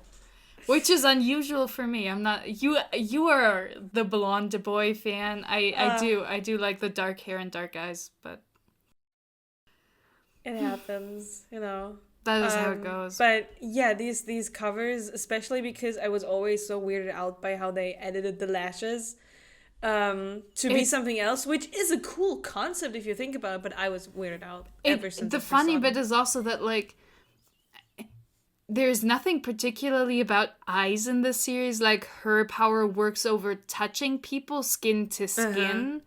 And she doesn't even, like, shatter people or destroy them. She, like, you know, gives them incredible pain and then they die of a heart attack. So... Oh, damn. Yeah, that's why she accidentally touched, like, a kid and killed that kid, so they put her... that's why she's in isolation prison, okay. And she's in isolation, so she can't, you know, kill more people on accident. Like, she didn't want to, but it's, you know. Except for her bestie, right? Who wasn't affected by it or something. That's why he's... Oh, yeah, that comes out, like, her first love interest, who's, like, a childhood friend. He's... Warner is also immune. You know. Of course. They're secret brothers. The first love interest is so distraught when he finds out the evil guy is his dad as well. He's, like, real mad about it, too. It's very funny. I'd be too. No, I mean, he knew his father sucked, but then it turns out, he's like the leader of the evil fascist government. Oopsie, I didn't know that. That's it's really now funny. You have it on black and white. it's just so, like, it's very CW quality, you know. It's very funny. Maybe I should read it, you know. I mean, I'm not stopping you. Your library might have it. Like, they were pretty popular at the time, so who knows? My TBR is too long. I can't add another thing. You can't justify this. Okay. The next one I had to add, because I personally love them. And it's giving me... First of all, it's giving me perfection. Second of all, it's giving me Bring the Whimsy back. It's the covers from... Back. The Edge Chronicle series, which has this style of, first of all, it's illustrated. The Chris Riddle illustrations. The Chris Riddle illustrations. And it has the vibe in a timeless way, because of the illustration part, of these very old fantasy book covers. Yeah. Where there's like a lot of stuff going on. And I like the old fantasy book covers, but you look at them and you're like, oh, you are an old fantasy book. This, because it's illustrated, is like, and because it's middle grade, is like, oh, what a fantastic adventure awaits. It's like fun and whimsical, and honestly, the illustration style is very of a certain time, because I feel like Cornelia Funke also has a very similar style. It's also very whimsical and playful, like the ink illustrations that are then later colored in with watercolor is the like cross-hatching and this stuff. is a classic. Like it's just nice, and it also gives you the vibe immediately. Like it's just it's not, it's not just nice, it's perfection. It's perfection. Yeah. I just want to point that out. Okay. This was pretty easy for me. I was like, I wanted to include one because it captures a certain vibe that is just I perfect. respect that. Second one, next one. I Second also one. think. I don't know if you can count, baby girl. Past the second. The next one, I was about to say the second fantasy one I picked out. The next one I picked out is The Hobbit. And I have to say, for me, this is also the perfection area. You want to there are so many Hobbit covers. Yes. So I feel like that's also difficult. Like there are so many. I know the one we own looks entirely different because obviously also the different language ones also have several different ones. Like it's editions. All there's so many. No, but I do like this one. I do think that one is also pretty strong. I do really like the style that they try to keep in most of the covers. Like I loathe the ones that have like the movie, anything movie connected on them. Oh yeah. Because I'm like, bro, what the fuck? Like I'm reading the book because I want to read the actual book. The book that version. Take this photograph away from me. And also because Tolkien already had a very established style due to the illustrations in, so for example, The Hobbit. So I'm like, keep that style. Put that in there. It's beautiful. I really like it. I think the colors are perfect. This is very aesthetically pleasing. I would print this out and put it on my wall. Yeah, no, it's also again, very strong graphic design. Like even in the small version, like it's just very nice. No, I agree. That's very good. The next one I put in here because of you, my love. It's Deadly Education. You did this I have to have a Naomi Novik one in this. And because you just wrote this to me a couple days ago. I don't know. I was like, why not put a Deadly Education in here? I mean, I will say I didn't just start the third book. I finished that 3 books in 3 days, baby girl. I'm mentally well, by the way. I'm normal. I have not, my Goodreads is suffering. I have not read a lot of books because my brain power is elsewhere. Yeah, no, that's totally fair. So I'm not reading, but when I heard that you were like going for it, I was like, damn, are we gonna hit 50 this year? I mean, we Hopefully. might. You know, is this the year? Hopefully. Fingers crossed. I think it's very nice. I would maybe even say it's perfection, but at least at the very least, it's nice. I'm gonna let you. I mean, I do think I think all 3 of them are like incredibly strong. I do think like the minimalist vibe works for it too. I think these are like gorgeous. I think like it is funny because the American and the British ones are different.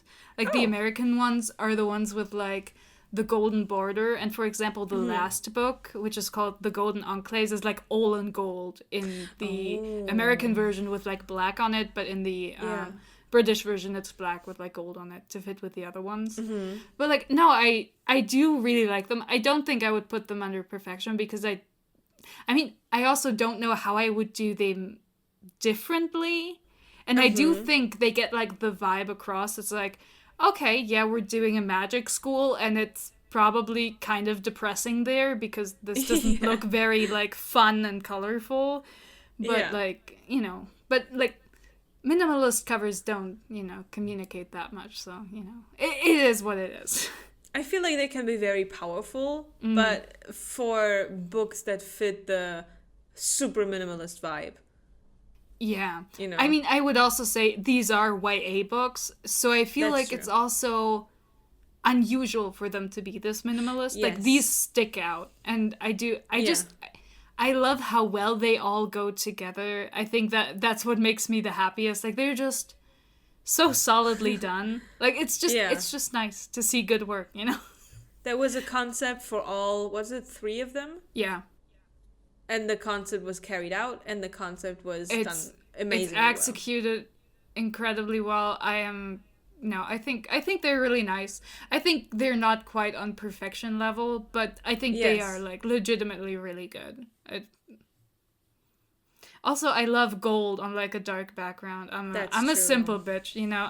That's true. I love me a good gold on a dark background, so Yeah. All right. The next one is Six of Crows, and I'm sorry I was not able to find a version that does not have the fucking Netflix sticker on it. Sticker. This goes into perfection. The first one especially. This one is so good. Oh. Like with the crow and with the feathers forming into the city. Yeah. These are so good. Like, I actually think the second cover looks even better. I think from the vibes. Yes. I like that one better. Even though the book is worse, I think the cover is like a banger. Because you have like the crow in like the center. Yeah, with the spread out, and you have the city is more prominent, and also because the second one basically only plays in the city. Yeah. It feels more accurate, and also because the second one looks like very oppressive, where it's like, oh, no one's having a good time in this one. Like, I think the second one is even better, but I think this one is also so good. I like a good cover that has, like, if it's done like illustrative, like this in a graphic way. Oh, look at her handling her words. Mm-hmm. I really like when there's like little secrets, like for the not the cover that we have for Near the Bone, but for another version that ties more together with the other covers for like Lost Boy and stuff. There's also a lot of secret in the illustration, which is like the longer you look at it, the more you see, which I love. And the first time I didn't even realize there's a city in Six of Crows on the cover. No, I also didn't notice for a while, and then eventually I was like, wait, what the fuck? I felt like mind blown. I will say it captures the vibes perfectly, in my opinion, with the gray and the dark. Yeah, and it's so like, good. And with the red, like the bits of red, it doesn't look happy because it's not supposed to be happy. No. These people are all having the worst time. But with the whimsy script, it does read YA. So because if it was like, if it had a more serious script, I'd be like... Yeah, then I'd be like, oh, is it this misses for the mark adults? a little bit. But with the whimsy, I think this is like, this screams, hey, I'm for you, edgy teenager, come pick me up. I'm for you. And then they gotcha. And then the first book is really good. Yeah. And the second one's like, okay. I mainly have beef with the second one because of Matthias, but we have discussed that. I have beef with the second one because of the fucking weirdo ass cameos that did not need to be there. We spent like 2 full chapters on this shit. You know, right? I read these first. So it was Me too. So I was like, who the fuck are these people? These are just some random characters, but that happens in books. I didn't realize that these were cameos. I read the original trilogy afterwards and I was like, huh. Oh, I know who these freaks are now. The funniest thing is, spoilers, the funniest thing is that right in the Six of Crows and Crooked Kingdom, they treated like Alina is dead, because, you know. Yeah, so I was like, oh, Alina dies, that's cool. Yeah, so I was like, oh, I got spoiled for this trilogy. Oh, well, whatever. I read the trilogy, I'm like, she isn't actually dead. Oh. What? Never mind. But anyways, we've discussed this in length. We have at a lot of length for these books. So the next one, the German City of Bones covers for the hardcover at least are very the soft cover too, with the dark color and then the circle with the city inside. They don't really tell you anything. They're fine, whatever. I was not aware of the tragedy that that is the English covers. The English covers are incredible. I also was not aware. I was like, And like in small, it looks way better than in big. I would say in small, I was like, okay, if I only saw this in small, I'd be like, hey, what's the issue with the cover? Oh, don't you worry. If you look at a full-sized version, you'll see. But they're so weird. With the... If you like pick it up and you look at it actually physically like a copy of the book, you're like, the fuck is this? The Photoshop job of these is so bad and gets worse with like the series going on. Like the later ones look even worse. Yeah. It's just not good, man. It's just the naked, Attack on Titan body looming over the city. There's like sunlight bursting out of this poor man. He's flexing so fucking hard, and then you have the city with the weird swirly bits swirling around, and then it's called City of Bones, and you're like, bones? Like, bone? The thing is also that it's like this weird snot yellow. It's not a good yellow either. It's like this really weird, ugly yellow. As an enjoyer of yellow, I do not think it's a bad yellow. I think they're trying to aim for like a golden sheen, I guess. Yeah, but with like the greenish part, it does not. It makes him look like a sickly Victorian orphan, but then also he's weirdly buff for it. It's just the combination of the elements is just not good, man. And I have to say, in regards to the combination of the elements, right, from the like if you divide pictures into different like fractions and stuff, golden rule, whatever, the nipples are staring at me. They are very prominent. They are right in the line of sight for like the 2/3 the rule. nipples are exactly on like the intersections of the vertical and horizontal thirds lines. It's incredible. And it's fucking me up. They it's were like you said, will look at his chest. I dare you. But what's also upsetting to me personally is that the skyline is not quite at the 50% mark. Like, it's just a little off. So it's just also really confusing that way. I'm just like, what are you doing, man? The thing is, it should either be a little bit lower, but then you would have to move the dude down because you don't want to, And then you would see his face, which nobody wants. And then it's like, how much do we show of his face? Like, we want this to be just a naked torso. No, because this was the era in which YA books had a lot of, like, mouth or chin down because they wanted you to be able to imagine the characters. Yes, like even with people who were closed. Yeah, They do the same thing for Feyre up here. I know that's like true. A common thing, right? But it's Feyre is also an illustration. They did this so much with like Photoshop jobs.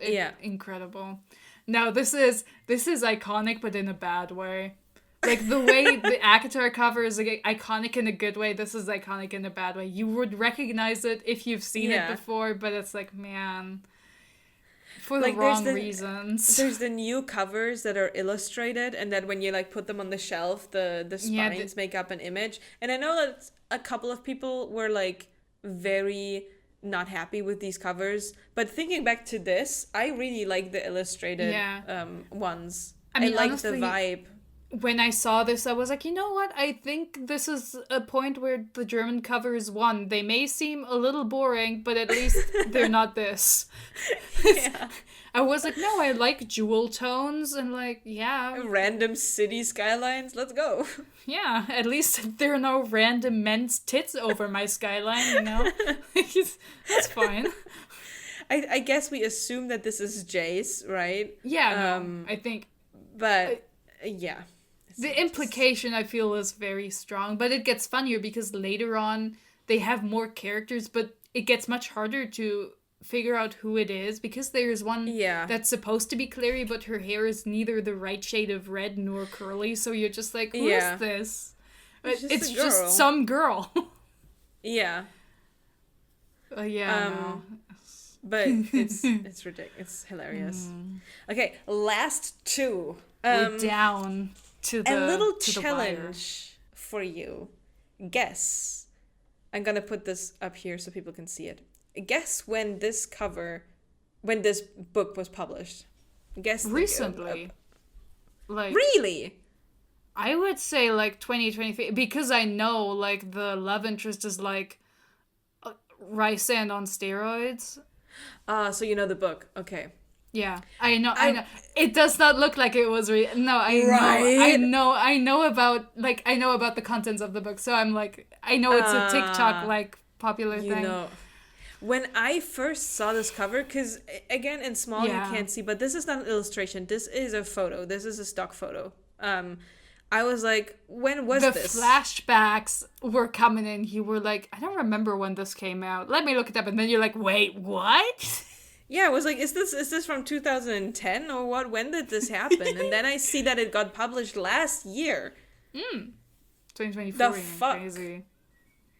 So I'm Yeah, no, I agree. Graphic design is my pitch. Because if this was an illustration, it would slap. There's just not an issue of color and like composition. No, but the quality of the photos and the way Yes. the Photoshop looks, it's the not wacky good. ass butterfly on the shoulder. Yeah. Like, and so if you look at it, it looks bad. The butterfly is there because he calls the love interest butterfly or something, I think. Because she's like so fragile and because he's a vampire elf or something.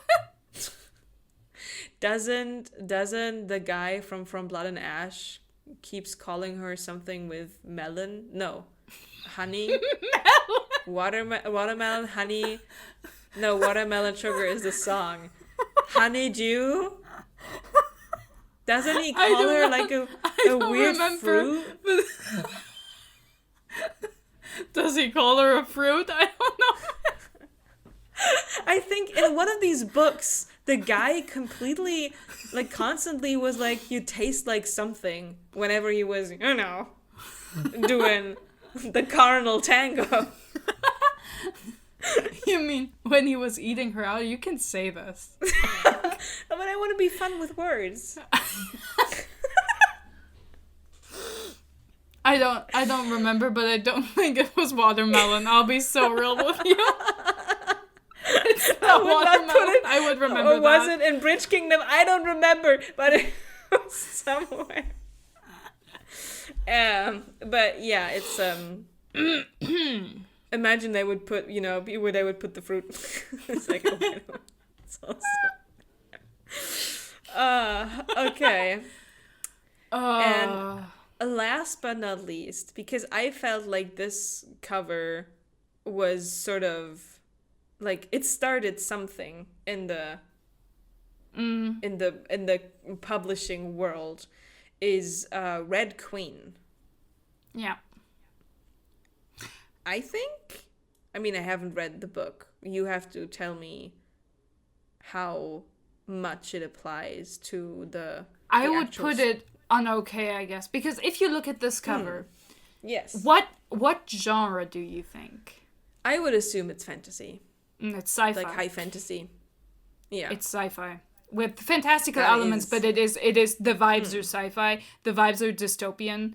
It's not the vibes are not high fantasy at all, which is why it's not getting higher up. I read this because of the cover. The cover looks because banger. it's stunning. The cover is so fucking good. Like, it's aesthetically so appealing, but it's not, the vibes are not there. The vibes that the story has are not actually, like, intersecting with this cover that much at all. But does she get a crown at some point? Not, well, not really. Like, the thing is, she's,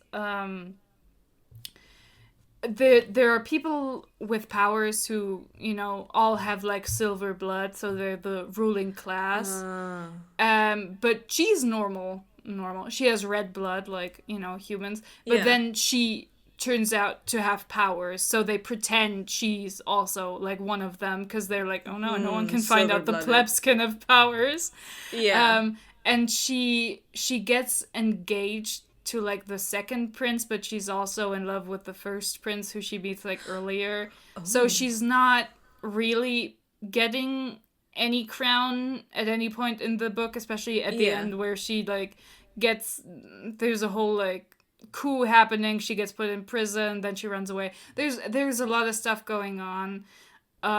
She doesn't actually wear a crown, as far as I remember.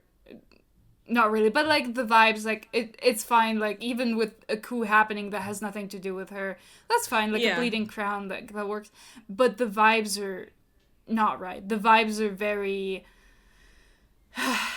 not like the most techie sci-fi, but still there's like technology. It's like like near future sci-fi. Like there's some cool tech, but some people also have cool powers, but you have like the typical sci-fi slums, you know, but not. So it's like, I think dystopian just fits very well in that description. It's kind of a mix, but it's not the like it looks like it would be high fantasy, but it's not. It's not. Which is why it's not higher, even though I think the cover is like a banger. Yeah, I felt like it really flipped a switch, and like there's a noticeable difference on afterwards how YA covers were. How many crowns were singular on YA covers afterwards? I mean, look at the Cruel Prince, has a crown right there. It fits with the book, obviously, but the whole monochromatic background, and then we put like not a photo of someone, but like an item there. No, absolutely. Felt like that did quite a thing. But yeah, this is all the covers we had. I could have put in so many more. There was a very disturbing one of Kafka's Metamorphosis. But no,